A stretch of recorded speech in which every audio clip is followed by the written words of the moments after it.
প্রিয় দর্শক, আসসালামু আলাইকুম। বর্তমানে বাংলাদেশের রাজনীতির গতি প্রকৃতির দিকে তাকালে দেখা যাবে বাংলাদেশ ক্রমশই একদলীয় শাসনের দিকে এগিয়ে যাচ্ছে। বাংলাদেশে বহুদলীয় গণতন্ত্র দুর্বল হচ্ছে। জাতীয় সংসদের দিকে তাকালে দেখা যাবে জাতীয় সংসদে শুধুমাত্র আওয়ামী লীগেরই জয় জয়কার। জাতীয় সংসদের স্বীকৃত বিরোধী দলের মাত্র 11 জন সংসদ সদস্য রয়েছে। শুধু জাতীয় সংসদ নয়, বরং মাঠের রাজনীতিতেও শুধুমাত্র আওয়ামী লীগেরই জয় জয়কার। এমন কোনো রাজনৈতিক দল নেই যে রাজনৈতিক দল আগামীতে এককভাবে বা যৌথভাবে সরকার গঠন করে বাংলাদেশকে নেতৃত্ব দিতে পারবে, বাংলাদেশকে সামনের দিকে এগিয়ে নিয়ে যেতে পারবে। একথা বলার কারণ হচ্ছে আওয়ামী লীগের পর বাংলাদেশের দ্বিতীয় বৃহত্তম রাজনৈতিক দল হচ্ছে বিএনপি। যে দলের নেত্রী দেশনেত্রী বেগম খালেদা জিয়া এখন পুরোপুরি অসুস্থতার কারণে রাজনৈতিক কর্মসূচি, রাজনৈতিক কর্মকাণ্ড করতে অক্ষম।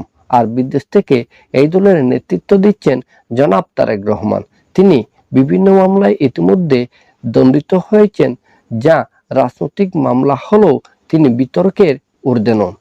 80 সংসদের বিরোধী দল জাতীয় পার্টির কথায়, জাতীয় পার্টির বর্তমান চেয়ারম্যান গোলাম মোহাম্মদ কাদের, যিনি জিএম কাদের নামে পরিচিত, তিনি অত্যন্ত পরিচ্ছন্ন সজ্জন রাজনীতিবিদ বলে দেশব্যাপী পরিচিত।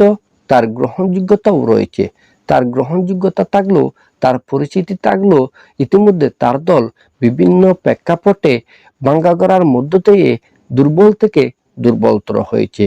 জাতীয় পার্টির বিভিন্ন সময়ে সিদ্ধান্তহীনতার কারণে, সিদ্ধান্ত পরিবর্তনের কারণে জাতীয় পার্টির প্রতিও জনগণের আস্থাহীনতা তৈরি হয়েছে।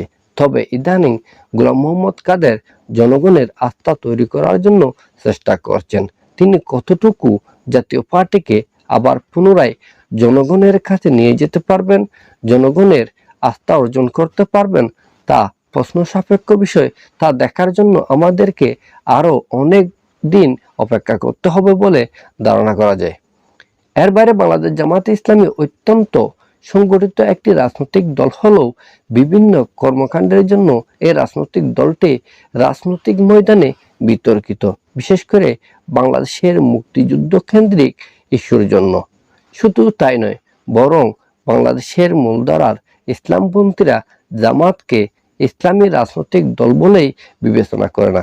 বিশেষ করে কওমি ঘরানার রাজনৈতিক দলগুলো, কওমি ঘরানার আলেম ওলামাগণ। এর বাইরে সুফি ঘরানার যারা আছেন, তাদের বিরোধিতার সম্মুখীন হতে হয় বাংলাদেশ জামায়াতে ইসলামীকে। আর এক্ষেত্রে আমাদের পর্যবেক্ষণ হচ্ছে, দেশে যদি বহুদলীয় গণতন্ত্রের চর্চা থাকে, তাহলে জনগণের মৌলিক অধিকার, মানবাধিকার, বাকস্বাধীনতা সহ যাবতীয় বিষয়গুলি সমুন্নত থাকে, হরণ হওয়ার সম্ভাবনা থাকে না। আর তাই আমাদের সকলের প্রত্যাশা হচ্ছে বাংলাদেশে বহুদলীয় গণতন্ত্র সমুন্নত থাকুক, বাংলাদেশ সামনের দিকে এগিয়ে যাক। আমাদের পরবর্তী ভিডিও পাওয়ার জন্য আমাদের এই চ্যানেলটি সাবস্ক্রাইব করবেন। সবাইকে ধন্যবাদ। আসসালামু আলাইকুম।